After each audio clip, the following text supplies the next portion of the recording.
Media ఛానల్స్కి కూడా ఆయన రావడం లేదు, కనీసం మాట్లాడినా కూడా ఆయన రెస్పెక్ట్ ఇవ్వట్లేదు అని అంటున్నారు. ఏమంటారు మరి దీనికి? డబ్బులు ఎవరు ఇచ్చారు నాకు? ఎవరిచ్చారు చెప్పమనండి. మీరు మీడియా ఎవరే కదా. ఇప్పుడు ఇన్ని మీడియాలు తీశారు, 4 తీశారు. ఎవరు నాకు డబ్బులు ఇచ్చారు, ఎంత ఇచ్చారు మీరు కనుక్కొని మళ్ళీ నన్ను పిలిస్తే నేను వచ్చి మీకు చెప్తా. నేను ఎవరిని చేజాసి యాచించలేదు. మీడియా వాళ్ళు నేను బతకలేదు. మీడియా వాళ్ళు పిలిస్తే అక్కడికి వెళ్ళి వాళ్ళు ఇచ్చే డబ్బులతో నేను బతకలేదండి. నా యేసయ్యే బతికిచ్చాడు. ఆనాటి నుంచి ఈనాటి వరకు 40 సంవత్సరాలు నా 2 కూతురికి పెళ్లి చేశాడు. ఏమండి, నాకు అంత అన్నం పెట్టాడు. ఈ రోజున బట్టలు కానీ, నేను తినే తిండి కానీ, నా బ్రతుకు, నా జీవితం కానీ అంతా నా ప్రభు ఇచ్చింది. అంతేగాని మీడియాల వల్ల కానీ ఇంకొకరి వల్ల కానీ యాచించి వెళ్ళి నేను అడిగి డబ్బులు తిని ఉండేవాడిని కాదు. తర్వాత ఇంకోటి, ఇతర చర్చికి వెళ్ళే వాళ్ళు ఏ విశ్వాసాలను కూడా, ఏ సంఘస్థలను కూడా మీరు నా చర్చికి రండి అని వాళ్ళని ఆకరించుకోవడం కానీ, అలాంటి మోసాలు, అలాంటి పద్ధతులు నాకు ఏనాడు లేదు. నేను మోసగాడిని కాదు, ఒక ఎబిసారిని కాదు, ఒక దుర్మార్గుని కాదు. నాకు అలాంటి ఆలోచనలు, దుర్మార్గ పనులు ఏమీ లేవు. అదంతా నా ప్రభు నాకు తెలుసు, నా యేసుకి తెలుసు. కాబట్టి నేను డబ్బు మనిషిని కాదు. డబ్బు మనిషిని అయితే ఈ రూట్ ఎందుకు ఎంచుకుంటాను నేను? నా రూట్లు చాలా ఉన్నాయి. ఇంకోటి చెప్పిన, మా జాతి వాళ్ళే, మా పాస్టర్లో చర్చికి రాని వాళ్ళు కోటీశ్వరులు అయిపోయారు. ఇప్పుడు వాళ్ళు చక్కగా సంపాదించుకున్నారు, ఉద్యోగాలు చేసుకుంటున్నారు, గవర్నమెంట్ జాబ్ చేసుకుంటున్నారు, మంచి వ్యాపారాలు చేసుకుంటున్నారు, కోటీశ్వరులు అయిపోతున్నారు. ఈరోజు నాకు సొంత ఇల్లు లేదండి, సొంత ఇల్లు లేదు. ఇదంతా మా ఆత్మీయ తండ్రి గారు తెలుసు. సొంత ఇల్లు లేదు నాకు. గుడివాడలో చిన్న ఇల్లు, పైన చర్చి ఉండేది.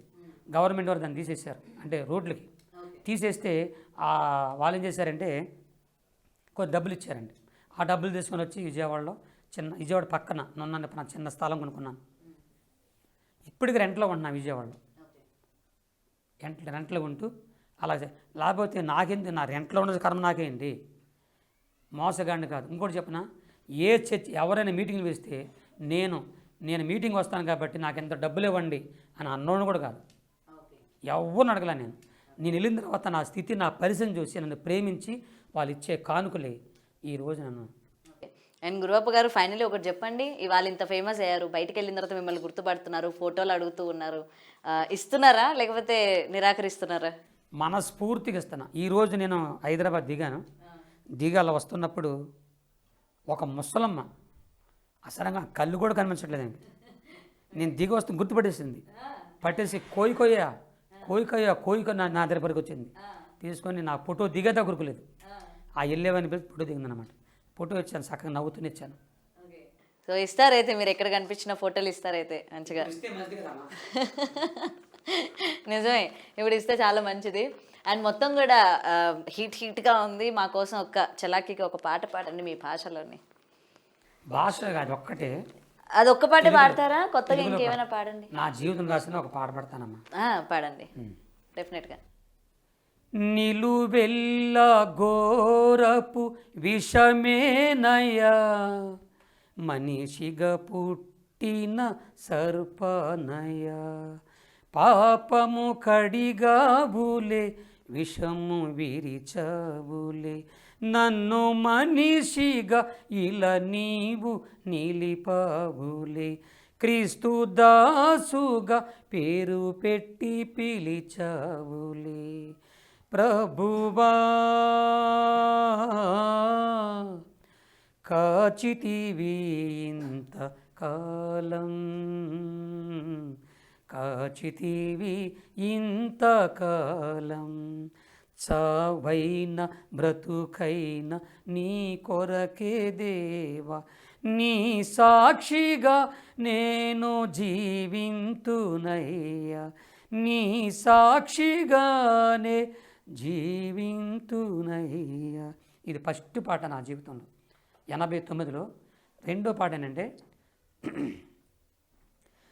నీ చేతిలో యేసు నీ సేవలో నా జీవితం కడతేరని, నా బ్రతుకంతా ప్రభు కోసమే కరిగిపోవాలి క్రోవొత్తిలా, కరిగిపోవాలి క్రోవొత్తిలా, నీ చేతిలో యేసు నీ సేవలో నా జీవితం కడతేరని. నా జీవితం అంతా నా ప్రభు కోసం అంకితమైపోవాలి. మీ జీవితాన్ని అంతా ఒక పాటలో, అసలు మీ వాయిస్ అసలు చాలా బాగుందండి. సింగర్గా ఆఫర్ వస్తే చేస్తారా, పాడతారా? సింగర్గా అండి. సింగర్ కంటే ఏ సూపర్ బోల్ సినిమాలోనా? ఇవి సినిమాలోనేనండి. మీ వాయిస్ చేత సినిమాలోని ఒక హీరోకి పాట పాడమంటారండి. పాడరా? అంత మంచి ఆఫర్ వచ్చినా పాడరు. నేను పాడను. నా గొంతు, నా శరీరము, నా జీవితం, నా బ్రతుకు యేసయ్య కోసమే పాడతాను, యేసయ్య కోసమే మాట్లాడతాను, యేసయ్య కోసం చచ్చిపోతాను. ఇంక ఈ ఒక్క మాటతో ఇంక మీ వరకు ఆఫర్లు వచ్చేవి కూడా వెనక్కి వెళ్ళిపోతాయేమో. ఇంకా చూడండి, అంతే అంటారా? నా దేవుడు నాకు వేరే ద్వారం తెలుస్తాడు. ఓకే, సో ఫైనలీ ఎప్పటి నుంచో మీ గురించి వెయిట్ చేస్తూ చేస్తూ చేస్తూ ఇగోండి ఇప్పటికి దొరికారు మాకు. దీని విషయంలో నన్ను క్షమించాలి మీరు. మన బిగ్ టీ యాజమాన్యం వారు, మా ప్రియ ఆత్మీయ కుమార్తె, నేను అంత పెద్దదాన్ని కాదులేండి, క్షమించే అంత. కానీ గౌతమి గారికి నేను మనస్ఫూర్తి చెప్పుకుంటున్నా. పాపం గౌతమి గారు అండి, ఏమంటే బిగ్ టీ వారు గౌతమి గారు నన్ను చాలా వెంబడిచ్చారండి. ఏమనబాకండి, తప్పు నాదే. టైం లేక సమయం లేక నేను ఇవ్వలేకపోయాను. ఈ రోజున ఆమె కోసం దేవుడే నన్ను ఇక్కడ తీసుకొచ్చాడు. దయచేసి ఇంకోటి చెప్తున్నాను, చిన్న మాట మన టీవీ వారికి. ఇవ్వాల్సిన ఇంటర్వ్యూని ఇచ్చేసాను. పొద్దాకి ఇదే మాట చెప్తుంటే బాధగా ఉంది.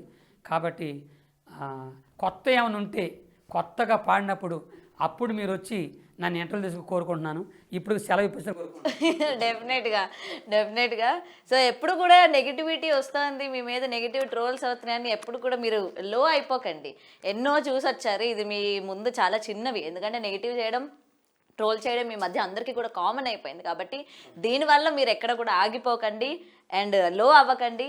మీది జర్నీ అట్లనే కంటిన్యూ చేయండి అండ్ కొత్త కొత్త పాటలు మాకు అందిస్తూనే ఉండండి, పాడండి. ఓకేనా? చెప్పండి.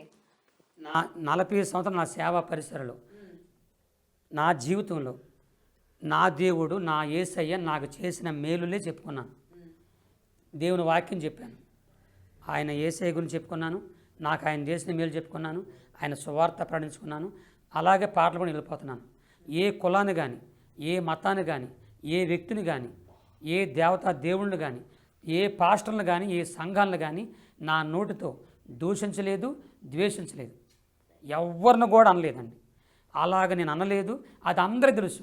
నేను ఇప్పటికీ ఏ ఊరు వెళ్ళినా, ఏ ప్రాంతం వెళ్ళినా ఆ పాస్టర్ గారు మైక్ ఇవ్వగానే ఈ ప్రాంతంలో ఉన్నటువంటి హిందూ సహోదరులందరినీ యేసయ్య దీవించును గాక, క్రైస్తవ సహోదరుల్ని ప్రభు దీవించును గాక, ముస్లిం సహోదరుని ప్రభు దీవించును గాక, జాతి కుల మత భేదం లేకుండా అందరినీ దేవుడు దీవించును గాక.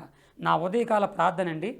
ఫస్ట్ నేను చేసి ఎవరి కోసం తెలుసండి, మన దేశాన్ని కాపాడుతున్నారే సైనికుల కోసం. పాపం వాళ్ళు భార్యని, పిల్లల్ని, కుటుంబాలను వదిలిపెట్టి వెళ్ళిపోతారు.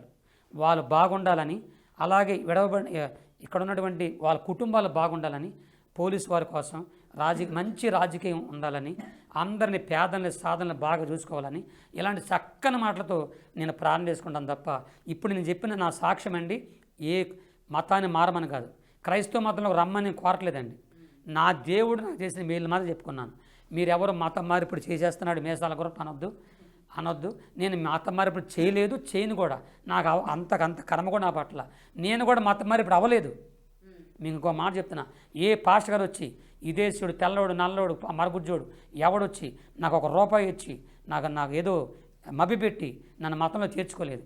అడుగుల్లో నేను ఒక్కడనే ఉంటే దేవదూత వచ్చి నాకు దేవుని గురించి చెప్పారు. అంతేగాని మతం మార్పిడి చేయలేదు, నేను మతంలోకి వెళ్ళలేదు, దిగలేదు, కలిసిపోలేదు, ఏమవలేదు. ఎక్కడ నిలబడ్డాను అక్కడ నిలబడ్డాను. దేవుడే వచ్చి, యేసయ్య వచ్చి నన్ను రక్షించాడు. ఆ ప్రభు గురించి చెప్పుకున్నాను తప్ప ఈ క్రైస్తవత్వ మతంలోకి రండి అని చెప్పి ఎవరిని అనను. మతంలోకి మీరు రావద్దు, ఎవరు మతం మార్పిడి చేసిన చేయొద్దు. మీరు చిన్న పిల్లలేం కాదు, అన్నీ తెలిసిన వారు. కానీ నేనెందుకంటే యెహోవా ఉత్తముడని, నేను నమ్ముకున్న దేవుడిని నేను ఎరుగుదును, ఆయన ఉత్తముడని రుచి చూసి నా జీవితం తెలుసుకుని ఆయన్ని ప్రకటిస్తున్నాను తప్ప ఇతరులను మాత్రం మారమని కాదు. కాబట్టి హిందూ సహోదరులారా, క్రైస్తవ సహోదరులారా, ముస్లిం సహోదరులారా, ఈ దీనుని ఎక్కడ అడుగులు కొండలు పుట్టినండి. నాకు అసలు ఏమీ తెలియదు. ఈ జీవితంలో నాకు అంటే నాగరికత తెలియదు. నాకు అక్కడి నుంచి వచ్చిన వాడిని. నన్ను సహృదయంతో అర్థం చేసుకొని నా పాటని ఒక జాతే కాదు, ఒక మతం, ఒక కులమే కాదు, అందరూ పాడుకున్నారు, అందరూ డ్యాన్స్ చేశారు. ఇంత ఆదరించినందుకు మీ అందరికి చేతులు ఎత్తి నమస్కారం పెట్టుకుంటూ ఇంతగా నన్ను పాపులర్ అంటే అభివృద్ధి చేసినటువంటి నా యేసయ్య పాదాలకు వందలాదిగా వేలాదిగా లక్షల కోరుకుంటూ మీకు అందరం చెప్పుకుంటూ ఈ మాటలు ముగించుకుంటున్నా. మీకు ఇట్టి అవకాశం నాకు ఇచ్చినటువంటి ఇంత మంచి మాటలు ఇంతవరకు చెప్పిన టీవీలన్నింటిలో చాలా నీరసంగా చెప్పాను. మరి ఎందుకు బిగ్ టీవీ అనగానే నాకు ఎందుకు రోషం వచ్చేసింది.